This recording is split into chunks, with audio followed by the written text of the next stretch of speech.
Hi everyone, hope you're okay.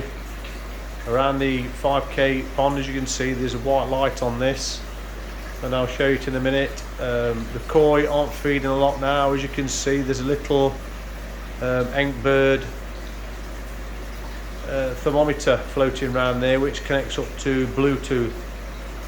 I've got one on my main pond, and I've got to say, it's one of the only thermostats that I've used that's like lasted, you know, really lasted properly without the seals leaking and stuff like that. So after a good year of use on the one around the pond, the other one came with a little indoor station as well. Well, this one isn't. This just hooks up to the same app. So this is saying it's 13 degrees in there, in this indoor pond, and it will log. You can set logs, so you can set it to take intervals of per 1 minute, for example, temperature every minute, 5, 10, 15, 20, all the way up to an hour. But I think I've just set it to 5 minutes, and you can, it does a graph as well. But you will find, to be honest with you, that most ponds you won't get really extreme massive fluctuations. So I will, you know, get a image of what it actually said. I'll get a screenshot and I'll show it. Now, just going off that, that's there, look, floating around in a circle. So it tells you the minimum it's been and the maximum. 16.3 maximum, and that's because at the minute I was setting it up in my living, you know, in the conservatory, and when I came outside. But that, and then since then it's taken the minimum temperature of the actual pond, which is 13. So obviously in a couple of days that will, what I will do is I will screen grab in a day's time and see what the nighttime temperature was low tonight, and it's the Wednesday the 1st of November. So around about the 2nd November I'll take a screenshot of the readings and I'll pop an image up, and you'll see just a couple of screenshots of what you can see in the graph and everything. I've just noticed on this Kayaku, the whiteness on its head is clearing up, which is good. I put a second dose of chloramine tea in, but that's all gone now, so hopefully that has done the trick there.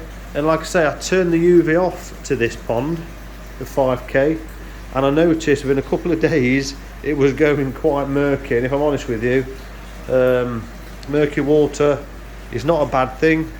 The koi won't mind it at all, but it's just humans, like I've said before, that don't like it, because we like to see the fish, inspect them, check them, make sure that, you know, visually inspect them, so on and so forth.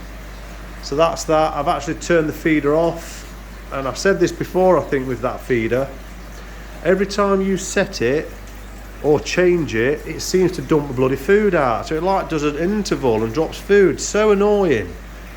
So I was messing about with it the other day. I didn't notice. Come back at the end of the day, there was loads of food in there. So it's obviously kept, when I was setting the changes, dumping it. I forgot to take the lid off and put the lid underneath to catch any food. So yeah, I turned it off. So they're not feeding a lot. So I think I'm literally just going to go back to hand feeding, because it is only 13 degrees. It will soon be consistently 10 degrees in here soon, and they won't be eating a lot. They're not going to grow much, so there's no point pumping them with food. So even though that one's having a bit of a food now, look.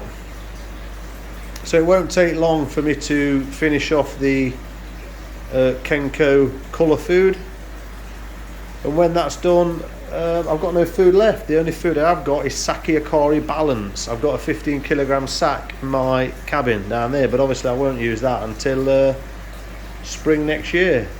So yeah, that's them. So that UV on there, that 25 yacht UV, this has literally cleared this up just about in 48 hours.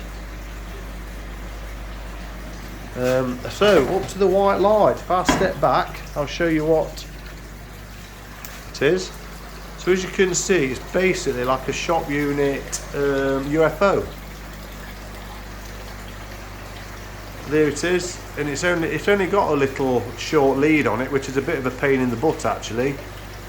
And it's actually a glanded a glanded connection on the top there, so you can't just unscrew it, because obviously if you get drips it won't, you know. This is actually for indoor use though. You can recess them, but I've just screwed it up to there and I've angled it this way so it's not glaring me in the face. And it's actually, even though it's not picking up the reds and like an LED does, like this one with the spectrum that was under, this one is literally, my camera won't, it's quite, that is really true. And you can tell it's true normally on images like this because they don't look enhanced. It looks a bit more crude. As you can see, that looks like a natural shot because it's not that attractive, is it?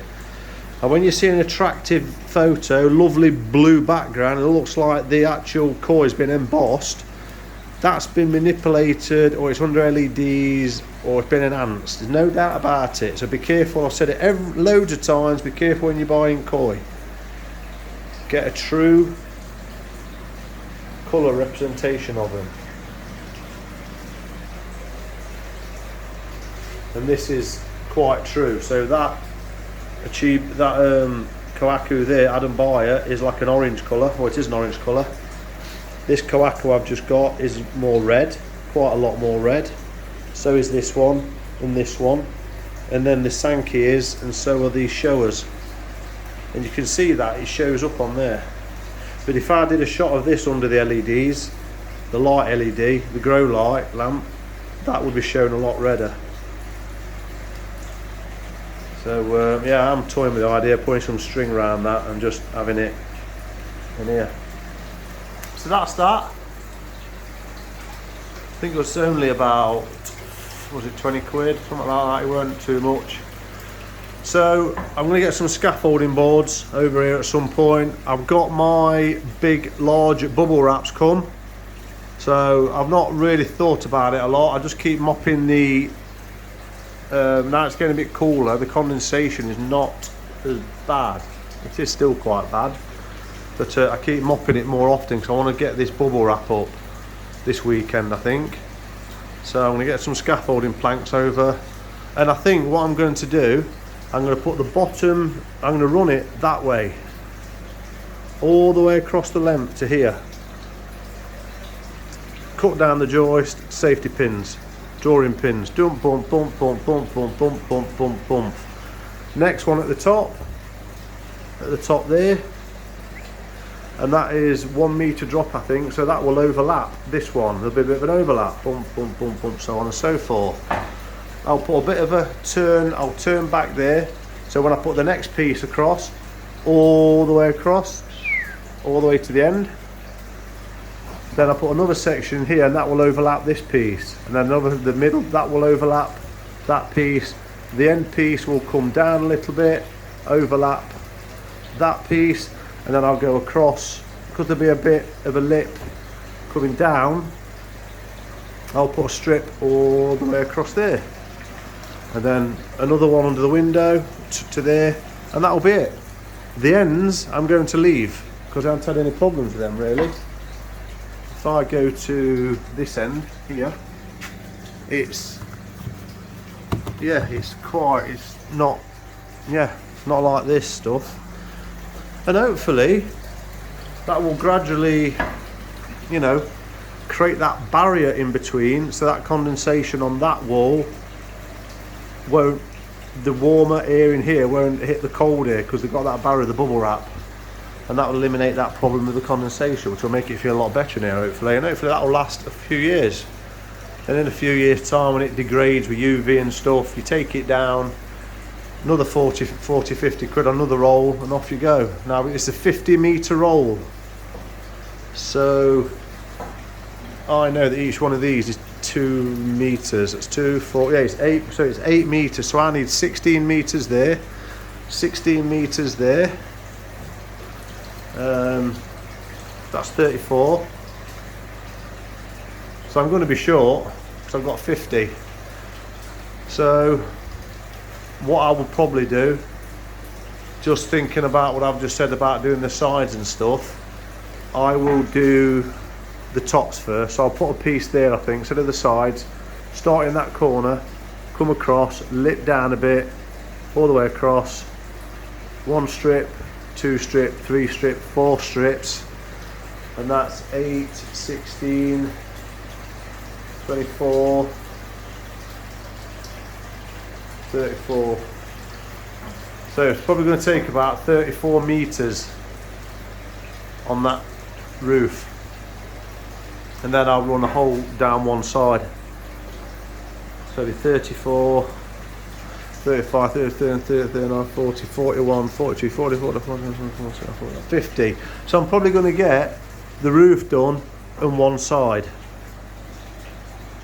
So what I'll probably do, now I've just done a little bit of calc in my head of 50 meters, I'll do the roof, because that's a pain in the arse to reach, and then I will do probably 1 strip there at the top and 1 strip there at the top, so everything at high level is done, and then I'll see how the bottom half goes, or I might buy another roll, or I have got some other stuff actually that I had left over from somewhere, but I won't be able to get in every single crevice because I've got stuff up. So hopefully that'll help.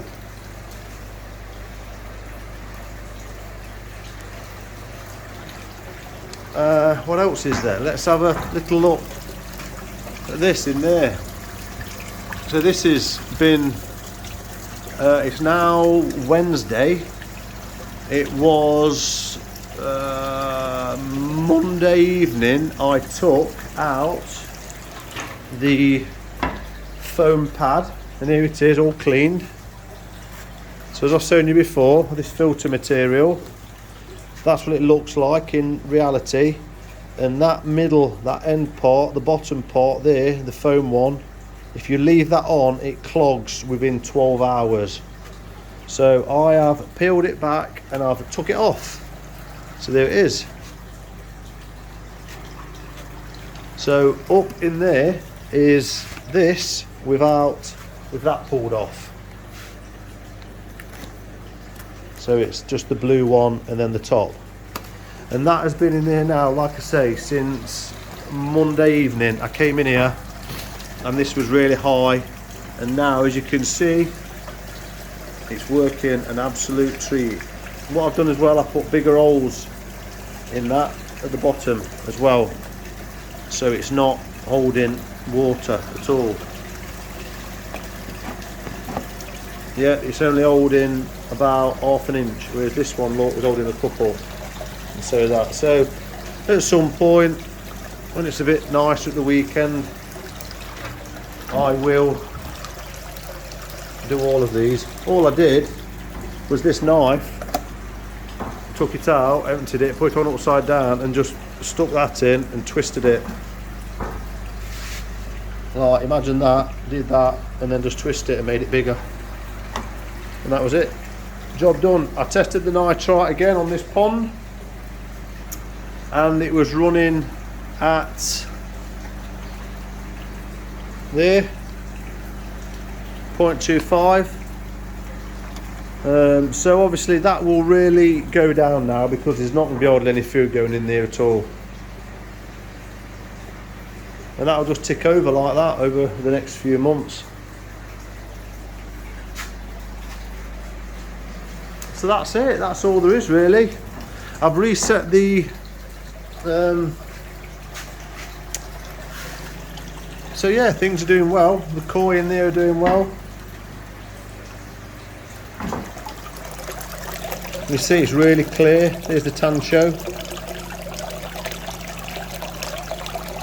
Doing really, really well. I'm really amazed since I've changed that filter in there. It's doing mint. Really, really clean. But it is amazing as well how much this collects. Unbelievable.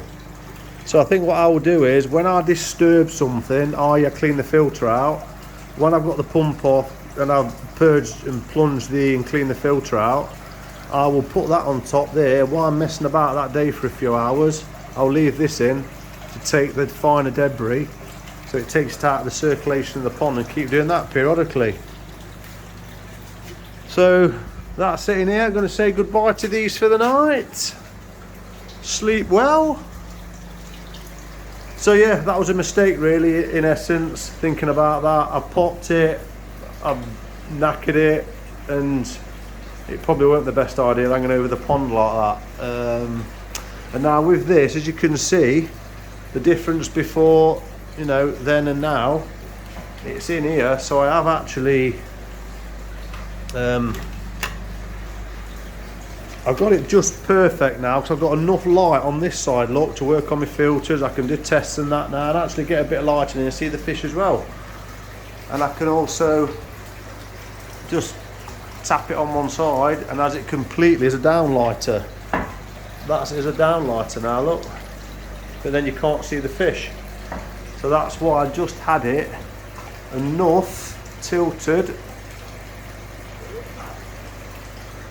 to about, just so it's, what I did, I set it to the actual, see where it's shining on the back wall, on the blue at the back, watch.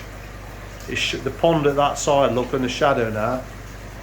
So I kept just there, just so there's a bit of light there, and just a little bit up the wall there, look, so it's not glaring out the back and bothering tosser at the back there. It is a bit of a tosser. Anyway, another story, that one. So yeah, plants are doing well, the Japanese orchids are doing well. This sprinkler now is no longer in use. It was on for a couple of times a week just to soak them in summer, but that's turned off now because they get enough. I mean, that's not been watered for a while, and look how damp it still is. So these really want to dry out now for winter, just probably spray them. Oh god, there is something else. My god, I've got this sulphur burner, and it puts sulphur in the air, and it prevents fungicide and prevents certain pests. Now, it was plugged in on here, and I wanted to change the time because the clocks went back, and when I pulled this off, I'll show you. Let's see if I can do it. I pulled the front, and look what happened. That came off in my hands. So it was like that, was like, oh my god. So yeah, a bit of a warning to just be a bit careful with these. Literally just came off. So anyway, it's no longer, it just clips back on a little bit. I'm not going to use, suppose I could, but it might be faulty now, so I'm just going to throw it in the bin. So now that sulphur burner's unplugged, and I'll probably just put it in for an hour, a couple of hours. You're not meant to put it on when you're in there. So if I'm doing something in the pond or something outside, I'll just put that on for a couple of hours, come back, turn it off. So there we go. I've just put a little bit of food in for them while I was in here, but they're not gobbling it up as quick as they are now. And I've just come and put this thermometer in. So we'll come back to that one. In the main pond, I've had a mess about with that LED light, and yeah, god, this time of year, it is a nightmare. Eat it. I'm not used to walking up my garden, but as you can see, you'll see soon a little glow at the top appearing. And what I've done, I have actually, this light should come on in a minute and pick me up, hopefully. I've actually got it pointing the other way so it comes on when I'm coming down. There you go, like that. So yeah, as you can see, this light is on here around the pond. So I sussed it, I basically reset the timer on it, and I got it set right. So now, instead of it being on for 3 hours, it is on for a longer period at night. And it is actually quite nice. These aren't getting much food now. So it's just nice just to have this ticking on in the background. And the fish seem quite calm on this, because it's not a white light, it's just these colours going through from these, and they really are calm on it, I've got to say. This pond's really clear. I'm probably looking for some food. And there's the other one there, look. There's this one that I've had for, I think on my, I looked last night on my Amazon order. and I think I got it in 2021, I think, and it's still, have a look, this is on 11, you won't be able to see, I'm afraid. Oh, it is, oh come on, there you go, 11.3, and the minimum temperature has been, maximum has been 19.6, minimum 10.4, current temperature 11.3. So I've noticed from outside to in, there's normally about 2-3 degrees difference, and that's pretty consistent across, you know, autumn and winter. Obviously in summer, that pond in there would probably get to 25, 26, while this had only reached 19, believe it or not. 19 point, what was it, 19.4 degrees, that's all this pond has been maximum this summer. That is not good for growth. So yeah, you've just seen that go through that sequence, quite nice. It's quite nice when you're just making a cup of tea or something in winter, just to see the lights on and the fish just getting a bit of light as well. I have actually got, so on one of my videos, a bit of winter prep soon. I am a bit late actually, I always try and push it as much as possible, but I've got pond balls to go on here, and I'm going to cut back this year a load of the vegetation on the pond filter, which I didn't last year and I wish I had. I left it until the new growth will come in, but this year I'm going to cut it all back. So on that note,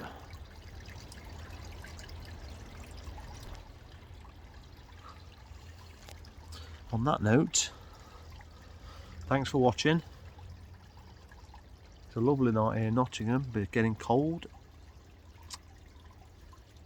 Look after your koi, look after yourself. Please hit the like button if you've liked.